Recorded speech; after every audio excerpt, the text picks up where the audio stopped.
हो मंडळी हो, हॉटस्पॉट इथंच आहे बर का. तर मग चला चॅनलला सबस्क्राईब करा आणि घंटी नक्की वाजवा. मी तुम्हाला दोन माणसाचा शेवट तुमच्या समोर देणार. मग आपल्या मनुष्याच्या जीवनामध्ये आपण ठरवायचा शेवट नेमका कोणासारखा आपला झाला पाहिजे. दोन माणसं, अत्यंत महत्वाची दोन माणसं.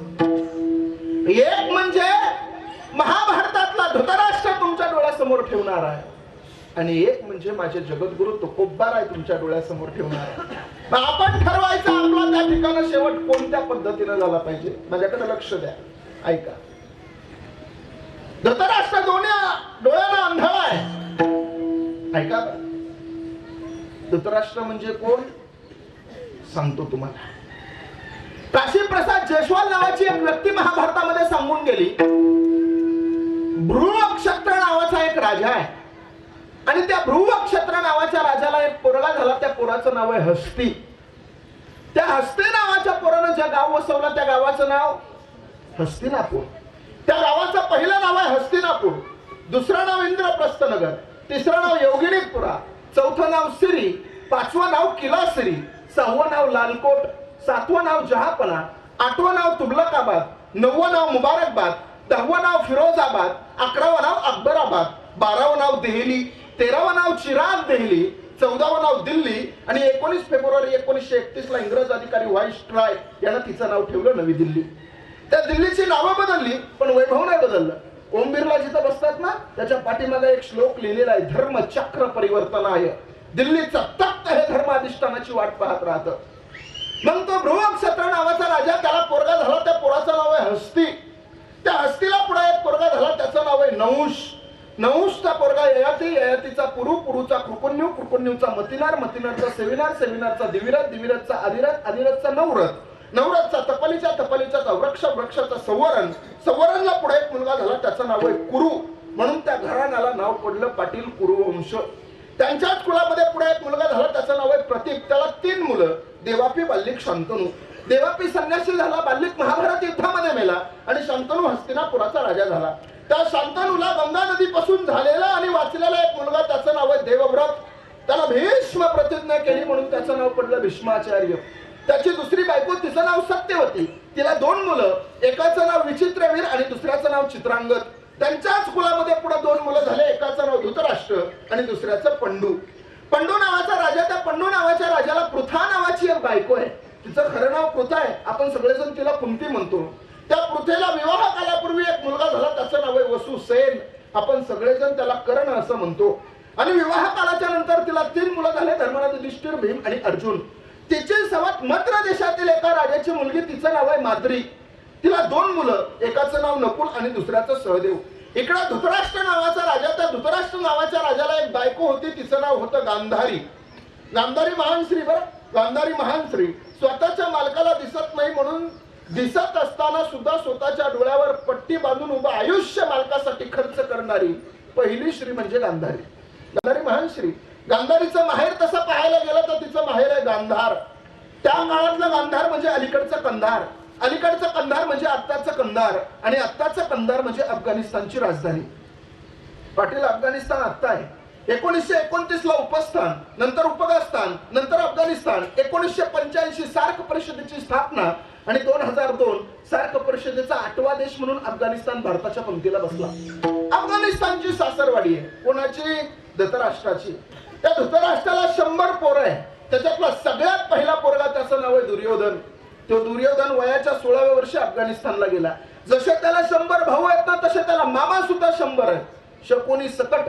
पण एवढा वाईट बुद्धीचा हा दुर्योधन वयाच्या 16व्या वर्षी अफगाणिस्तानला गेला, आणि तिथं जाऊन सगळ्या मामाला जेल बंद केलं, आणि तिथला राजा झाला. सगळ्याला जेलमध्ये 8-8, 10-10 हरभरे फुटाने खायला देऊ लागला. रोज अशा तगडेच्या तगडे मामा लुकडे सुकडे झाले. बाकीचे म्हणले आता आपण मरून जाऊ. पण त्यातला सगळ्यात चॅप्टर मामा, ज्याचं नाव आहे शकुनी, ते सगळ्यांची मीटिंग घेतली, बैठक घेतली, सगळ्याला म्हणलं हे बघा, आपल्यातलं कुणीतरी जगलं पाहिजे. बाकीचे म्हणले काय करणार? तो म्हणला कोणी नाही, मीच जगलो पाहिजे, सगळ्यांचे हरभरे फुटाने मला खायला द्या. बाकीचे म्हणले आम्ही मरून जाऊ. तुम्ही मेले तरी चालत, मी जगलो पाहिजे. बाकीचे म्हणले तू जगून काय करणार? तो म्हणला मी हस्तिनापुराला जाणार, तिथं जाऊन तो म्हणला मी तिथं गेल्याच्या नंतर त्या दुर्योधनाचा विश्वास जिंकणार. पुढं ते म्हणला विश्वास जिंकून अशा काही सल्ले मी त्या दुर्योधनाला देणार जसे त्याने माझे 100 भाऊ जेलमध्ये करून बंद करून मारले, तसे माझ्या सल्ल्यानं त्याचे सुद्धा 100च्या 100 भाऊ मी मारून दाखवणार. मला सांगा, कौरवांचं वाटोळं होण्याच्या पाठीमागे सल्लागार समितीवर कोण होतं? बरोबर ना? शकुनी मामा फक्त एकच हात फिरवायचा, भांजे दुर्योधन, असंच म्हणायचा. कौरवांचं वाटोळं झालं, सगळ्या कौरवांचा खात्मा झाला आणि धृतराष्ट्राला सांभाळायला पांडवांनी नेलं घरी. चुलता होता ना, पांडवांनी घरी सांभाळायला नेलं आणि सांभाळायला नेल्याच्या नंतर महाभारताचा महानायक भीम, त्या भीमाला बोलायचं सुंभार नव्हतं. खांद्यावर गद्दा घ्यायची आणि धृतराष्ट्र बसलेला असायचा जेवायला आणि भीम समोरून जायचा आणि भीम म्हणायचा द्रौपदीला, वाढ वाढ, याला अजून वाढ. याला वाढलं याला वाढलं म्हणजे आपण कुत्र्याला जशी भाकर टाकतो तसं याला, याचं कुत्र्याचं काम सारखं आहे. असल्या बोलण्याला धृतराष्ट्र कंटाळला आणि कंटाळून धृतराष्ट्र एका वनामध्ये गेला.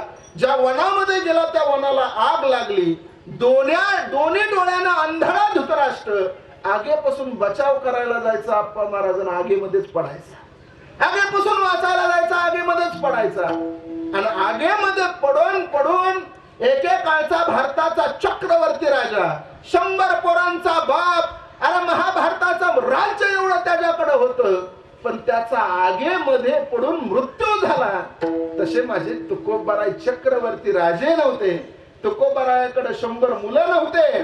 तुकोबारायाकडे कसल्याही प्रकारची जहागिरी नव्हती. तरी सुद्धा माझ्या तुकोबारायाचा शेवट सांगतो, ऐका. विठ्ठला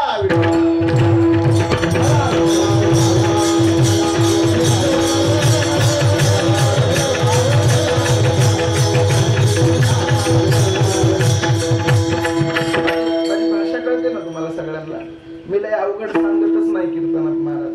मी सोप्या पद्धतीत कसं जमलं असं सांगतो. नाही तर इथं घटन मटन पटन रजन सरपण ख्यातीन सत्ख्यातीन असत्ख्यातीन पूर्वमीमांसन उत्तरमीमांसन सांख्यन गौतमन कानादन आविर्वचन विक्षेपण आवरणन मोक्षण अपरोक्षण असेल परोक्षण असेल अनंत व्याप्ती, हे सांगत बसलो तर थोडं अवघड जाईल, जड जाईल. चला सोप्या पद्धतीत तुम्हाला सांगतोय म्हणून ऐकत राहा. जगद्गुरु तुकोबाराय भारताचे चक्रवर्ती राजे नव्हते. जगद्गुरु तुकोबारायांकडे जहागिरी नव्हती. जगद्गुरु तुकोबाराय अत्यंत आपल्यासारखे सामान्य तुकोबाराय जीवन जगत असताना देवाची भक्ती, देवाची साधना करत होते. पण एवढा त्रास दिला देऊतल्या लोकांना तुकोबारायाला, एवढा त्रास दिला समाजानं तुकोबारायाला. अहो, त्रासाशिवाय संतत्व कोणालाच मिळालं नाही. प्रत्येक संताचे त्या ठिकाणी परीक्षण करा तुम्ही, प्रत्येकाला त्रास मिळालेला आहे. मी तर असं म्हणत असतो बघा, तुम्हाला व्हायचंय तर चांगला पक्वास व्हायच्या भानगडीत पडा. तुम्हाला व्हायचंय तर चांगलं गायक होण्याच्या भानगडीत पडा. तुम्हाला व्हायचंय तर चांगलं टाळकरी होण्याच्या भानगडीत पडा. तुम्हाला व्हायचंय तर चांगलं कीर्तनकार होण्याच्या भानगडीत पडा. पण साधू होण्याच्या भानगडीत कधी पडू नका. कारण साधू झाल्याच्या नंतर बायको मेली तरी म्हणावं लागतंय बरे झाले देवा. बायको मेली तरी म्हणावं लागतंय बरे झाले देवा. एवढा त्रास दिला तुकोबारायानं, एवढा त्रास दिला महाराज. तुकोबारायाला म्हणावं लागलं, कोपाला पाटील गावाचे हे लोक, आता मज भीक कोण घाली, काय खावे आम्ही, कोणीकडे जावे. तुकोबारायाला म्हणावं लागलं, मायबाप एवढा त्रास दिला तुकोबारायाला समाजानं, पण तुकोबाराय सहन करत राहिले. तुम्हाला सुद्धा आपल्याला लोकांना कितीही त्रास देऊ द्या, पण आपण सहन करत चाललं पाहिजे. अरे, ज्यावेळेस शिवबा कासाराच्या घरी तुकोबाराय गेले त्यावेळेस शिवबा कासाराच्या बायकोनं उकळतं पाणी माझ्या तुकोबारायाच्या अंगावर टाकलं. तुकोबारायाच्या अंगावर थोडं आली आणि तुकोबारायानं देवाचा दहा केला.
समाजानं. आणि मला सांगा, त्रासाला कंटाळून कधीतरी माणूस आपल्या गावाला जायचं बघत असतं. एखाद्या वेळेस सासरमध्ये जर सुनेला त्रास झाला तर ती सून सुद्धा माहेरची आठवण करत असते. आणि सुनेला जर एवढ्या त्रासामध्ये एखादा माहेरचा माणूस दिसला ना तर त्या माणसाकडे जाऊन सांगत असते, चुकवाये वडाचाच तुमच्या पडते पाया हो, चुकवाये वडाचाच तुमच्या पडते पाया हो. सांगत असते माहेरच्या लोकांना, माझा जाच चुकवा, मला त्रास होतोय. तसं तुकोबारायाला सुद्धा त्रास होत होता, कंटाळले होते तुकोबाराय.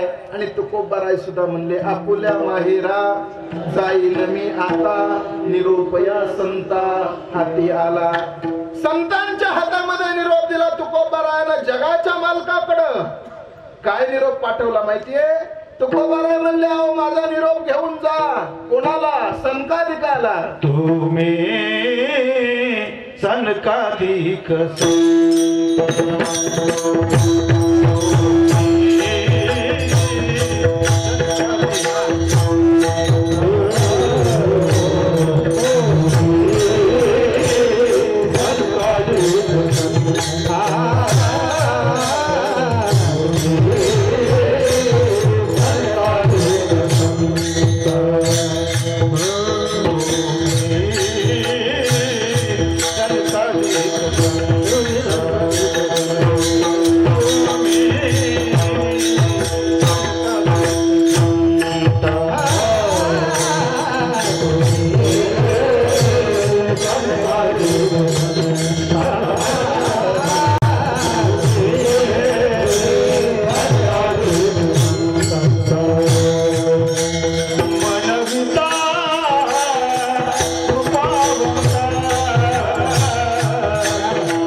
जगाच्या मालकाला निरोप पाठवला. तुम्ही सनकादिक संत मनविता कृपावंत, एवढा करा उपकार, सांगा देवा नमस्कार. देवाला सांगा, या तुकाराम महाराजाची तुम्हाला आठवण आहे की नाही? तुका मने मजा आठवा, मूळ लवकरी पाठवा, एवढा करा उपकार, सांगा देवा नमस्कार. जगाच्या मालकाला माझ्या तुकोबारानं जगाच्या मालकाकडे निरोप पाठवला सनकादिकांपाशी. आणि महाराज जगाचा मालक सुद्धा गरुडावर बसून आला. पिवळा पितांबर कैसा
काय तुकोबारायांच्या घरची परिस्थिती होती हो, काय परिस्थिती होती.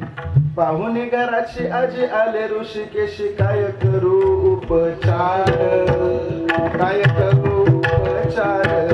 खूप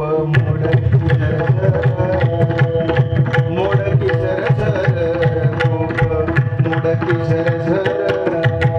काय परिस्थिती तुकोबारायांच्या घरची होती महाराज. राहायला व्यवस्थित घर नाही आणि जगाचा मालक तुकोबारायला घ्यायला आला. जगाचा मालक म्हणलं, ओ तुकोबाराय आवरा लवकर, चला वैकुंठाला जायचंय. तुकोबारायाला समाजाला एवढा त्रास दिला होता तरी तुकोबाराय देवाला म्हणले, थांब देवा, मला गावातल्या लोकांना विचारून येऊ दे, माझ्यासोबत कोणाला यायचंय. सगळ्या गावामध्ये तुकोबाराय जाऊन म्हणतात, ओ दादा चला वैकुंठाला, जगाचा मालक आलाय. लोक आता म्हणत होते तुकोबाराय फार वेडे झाले. अहो लोकांनी तुकोबारायला वेडे ठरवलं. त्यांच्याच गाथ्यातले 2 अभंग पाठ करून कीर्तनकारांना अपेक्षा ठेवू नये आपल्याला चांगलं म्हणतील म्हणून. ऐका, ज्या तुकोबारायानं पूर्ण गाथा आपल्याला दान दिला, त्या तुकोबारायाला समाजानं नावं ठेवले, वेडं ठरवलं.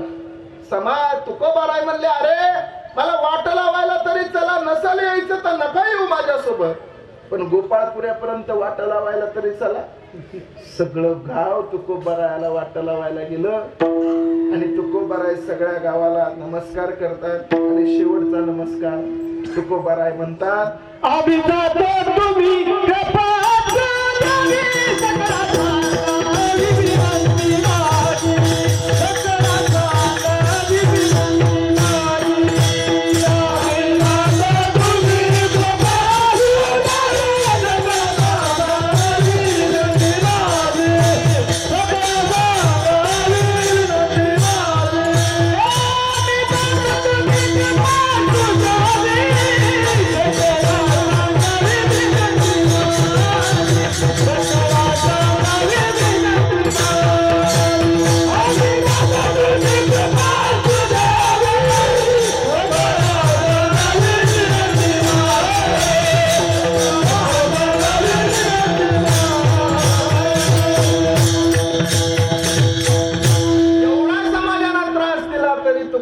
म्हणतात, आम्ही जातो तुम्ही कृपा सुयावी, सकाळा सांगावी विनंती माझी.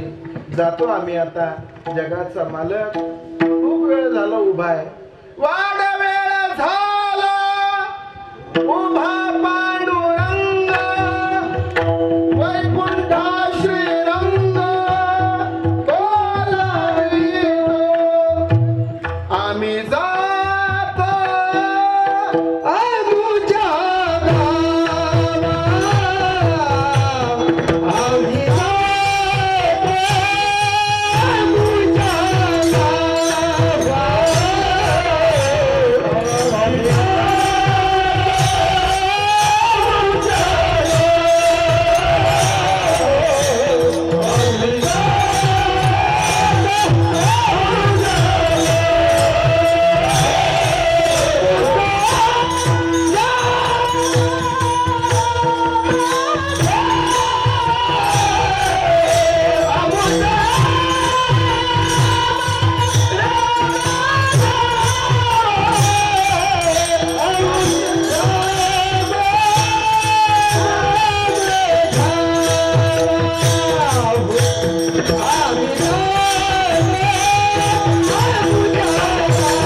देवाच्या विमानामध्ये बसले आणि जगद्गुरु तुकोबारायानं जगाचा निरोप घेतला. सांगितलं सगळ्यांना, दादा सगळ्यांना सांगितलं होतं वैकुंठाला माझ्यासोबत चला. अरे दादानो, मी याच दिवसासाठी अट्टहास केला होता, याच दिवसासाठी 42 वर्ष परमार्थ केला होता. कोणत्या दिवसासाठी? अभंगाचं पहिलं. या जगात गेला होता अट्टहास. या जगात गेला होता अट्टहास. या जगात गेला होता अट्टहास. या जगात गेला होता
हो मंडळी हो, हॉटस्पॉट इथंच आहे बर का.